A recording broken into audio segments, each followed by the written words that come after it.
샬롬, 1월 다섯째 주 떡상으로 어린이와 함께하는 가정 예배를 시작하도록 하겠습니다. 오늘 마음을 위한 아이스 브레이크는 주문 마사지입니다. 서로 짝을 짓거나 함께 원을 그리시고 앉기 바랍니다. 먼저 오른쪽으로 돌아서 앉습니다. 앞에 있는 사람이 원하는 대로 뒤에 있는 사람이 1분간 마사지를 합니다. 어깨를 주무르세요. 다리요. 약하게 조금 더 세게 해주세요. 1분이 지나면 서로 바꾸어서 진행하시기 바랍니다.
사랑하는 하나님, 삶의 분주함 가운데 하나님께 집중하는 삶을 살게 하소서. 말씀을 묵상하며 말씀의 인도함을 받는 믿음의 사람이 되게 하소서. 사람에게 인정받는 것에 집중하는 것이 아니라 하나님께 인정받기 위해 집중하게 하소서. 예수님의 이름으로 기도합니다. 아멘. 하나님께서 오늘 우리에게 주시는 말씀은 출애굽기 25장 23절에서 30절까지의 말씀입니다. 너는 조각목으로 상을 만들되 길이는 2규빗, 너비는 1규빗, 높이는 1규빗 반이 되게 하고 순금으로 싸고 주위에 금테를 두르고 그 주위에 손바닥 넓이만한 턱을 만들고 그 턱 주위에 금으로 테를 만들고 그것을 위하여 금고리 4셋을 만들어 그 4발이 4모퉁이에 달되 턱 곁에 붙이라. 이는 상을 맬 채를 꿰을 것이며 또 조각목으로 그 채를 만들고 금으로 싸라. 상을 이것으로 맬 것이니라. 너는 대접과 숟가락과 병과 붓는 잔을 만들 때 순금으로 만들며 상 위에 진설병을 두어 항상 내 앞에 있게 할지니라. 진설이라는 단어는 우리가 흔하게 사용하지 않아요. 진설은 제사나 잔치 때 음식을 법칙에 따라 상 위에 차려놓는 것을 말해요. 진설병은 하나님 앞에 놓아두었기에 면전의 떡이라고 불렀어요. 먹기 위한 떡이 아니라 보이기 위한 떡이에요. 하나님께 보이기 위해 떡을 놓는 상은 떡상이에요. 떡상 위에 항상 떡이 있어 하나님께 보이도록 했어요. 떡상의 크기는 법궤보다 조금 작고 높이는 같아요. 길이는 2규빗, 너비는 1규빗, 높이는 1규빗 반이에요. 재료는 조각목을 금으로 쌌어요. 떡상의 사면에는 손바닥 넓이만한 턱을 만들고 턱 주위에 금으로 테를 만들었어요. 그리고 금고리 넷을 만들어 채를 꿰어들고 이동하도록 만들었어요. 떡상 위에는 부속 기구들이 있어요. 대접과 숟가락과 병과 붓는 잔이에요. 대접은 쟁반이나 큰 접시로 떡을 진설하는 데 사용하는 기구예요. 숟가락은 오목한 손바닥 모양의 도구예요. 병은 주전자, 병 단지 등을 가르쳐요. 잔은 전제를 드릴 때 포도주나 전제술을 쏟아부을 때 사용해요. 떡상 위에 진설된 떡의 재료는 고운 가루에 누룩을 넣지 않고 기름을 섞고 소금을 뿌린 후 화덕에 구워서 만들었어요. 아무런 맛도 없고 모양도 좋지 않은 떡이에요. 떡상 위에 한 줄에 6개씩 쌓아 2줄로 진열했어요. 진설병은 매 안식일마다 새 것으로 교체했어요. 진설병 위에 정결한 위양을 매줄 위에 두었다가 안식일에 진설병을 새 것으로 교체할 때 태워서 하나님께 드렸어요. 이때 금으로 만든 접시에 놓여있는 위양을 한 줌 취하여 단에 불태워 하나님 앞에서 진설병이 기념이 되게 했어요. 떡은 안식일마다 고앗 자손들이 맡아서 준비했어요. 물려낸 떡은 지극히 거룩한 것으로 제사장들이 거룩한 성막들에서 먹었어요. 12개의 떡은 하나님 앞에서 이스라엘의 모습을 나타내요. 애굽 노예 생활에서 벗어나 광야를 걸어간 이스라엘의 백성의 모습들은 믿음이 없는 모습이에요. 마치 맛없는 볼품없는 진설병과 같아요. 그러나 이스라엘 백성은 하나님의 백성이에요. 하나님 앞에 언제나 있어요. 지금 우리가 세상 가운데 살고 있지만 우리들은 하나님 나라 백성이에요. 하나님 앞에서 우리들의 모습을 보는 것이 중요해요. 하나님께서 보시는 평가가 중요하지 세상 사람들의 평가가 중요하지 않아요. 사람들의 평가에 민감하게 반응하지 않고 있나요? 세상에서 인정받으려고 하지 않고 있나요? 하나님께 우리는 집중해야 돼요. 떡상에 진설된 떡은 예수님의 말씀을 나타내요. 예수님 말씀하셨어요. 사람이 떡으로만 살 것이 아니요 하나님의 입에서 나온 모든 말씀으로 살 것이라. 예수님은 자신을 생명의 떡, 하늘에서 내려온 살아있는 떡이라고 말씀하셨어요. 이 떡을 먹으면 영생한다 말씀하셔요. 구체적으로 이 떡은 예수님의 입에서 나오는 말씀이에요. 예수님은 말씀의 육신이 되신 분이에요. 세상의 떡이 아무리 보기 좋고 맛이 있어도 우리에게 영원한 생명과 만족을 줄 수 없어요. 하나님의 말씀만이 영원한 양식이고 생명의 떡이에요. 떡은 고운 가루로 만들었어요. 고운 가루로 만들기 위해서는 부수고 깨고 갈아야 해요. 생명의 떡이신 예수님은 십자가의 고난을 통과하시며 채찍에 맞으시고 못에 박히시고 창에 찔리셨어요. 십자가를 통해 구원의 길을 열어놓으신 예수님이에요. 고운 가루는 이렇듯 시험과 고난, 희생과 온전한 헌신을 상징해요. 진설병에는 교제의 의미가 있어요. 안식일에 교체한 떡은 제사장들이 거룩한 장소에서 먹었어요. 진설병은 제사장들을 위해 예비된 특별한 양식이에요. 각자의 자리에서 사역하기 위해 분주한 제사장들이 이때만은 함께 모여 진설병을 나누며 교제했어요. 초대교회 구원받은 성도들은 사도들의 가르침을 받아 서로 교제하고 떡을 떼며 오로지 기도하기에 힘썼어요. 구원받는 우리들은 왕 같은 제사장들이에요. 각자의 삶의 자리에서 분주하게 살아가는 우리들은 주의 전에 함께 모여 말씀 듣고 교제하고 서로를 위해 기도해요. 이것이 교회인 우리들의 삶이에요. 진설병은 늘 떡상 위에 차려져 있어야 해요. 한순간도 비어 있으면 안 돼요. 변함없는 하나님의 말씀은 언제나 우리와 함께하고 있어요. 말씀이 우리에게서 떠나면 우리는 세상에 휩쓸릴 수밖에 없어요. 하나님의 말씀 우리와 언제나 함께 있게 하기 위해 성령님께서 말씀을 깨닫게 하셔요. 우리는 날마다 깨달은 말씀으로 살아가요. 오늘의 말씀을 기억하며 하나님께서 나에게 주신 말씀을 나누는 시간입니다. 하나님의 말씀이 나에게 함께 있기 위해 나는 무엇을 하고 있습니까? 서로 나누시기 바랍니다.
부모님의 안수기도하는 시간입니다. 부모님들은 어린이를 안아주시고 어린이 머리 위에 손을 얹고 축복 기도하시기 바랍니다.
사랑하는 하나님, 저는 하나님 앞에 놓여있는 진설병과 같습니다. 하나님 앞에 나의 삶을 늘 돌아보게 하소서. 하나님의 말씀 앞에 올곧게 서게 하소서. 하나님의 말씀에서 떠나지 않게 하시며 깨달은 말씀으로 살아가게 하소서. 하나님의 말씀이 나의 영의 양식이니 말씀을 매일 묵상하게 하소서. 예수님의 이름으로 기도합니다. 아멘. 하늘에 계신 우리 아버지, 아버지의 이름을 거룩하게 하시며 아버지의 나라가 오게 하시며 아버지의 뜻이 하늘에서와 같이 땅에서도 이루어지게 하소서.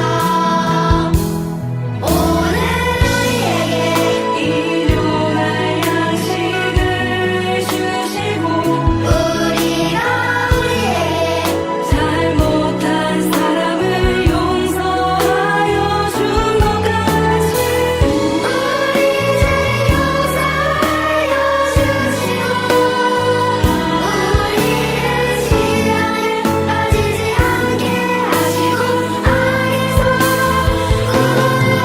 구원하소서.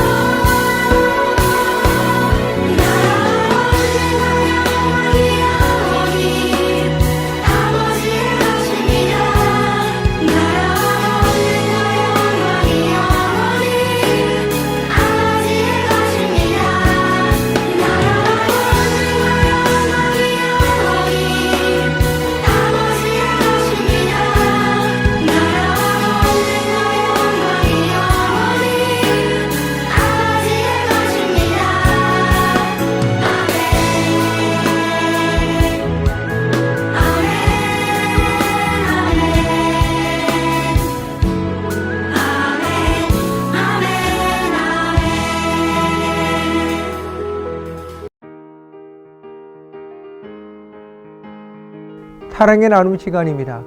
허가하시며 축복의 말을 나누시기 바랍니다.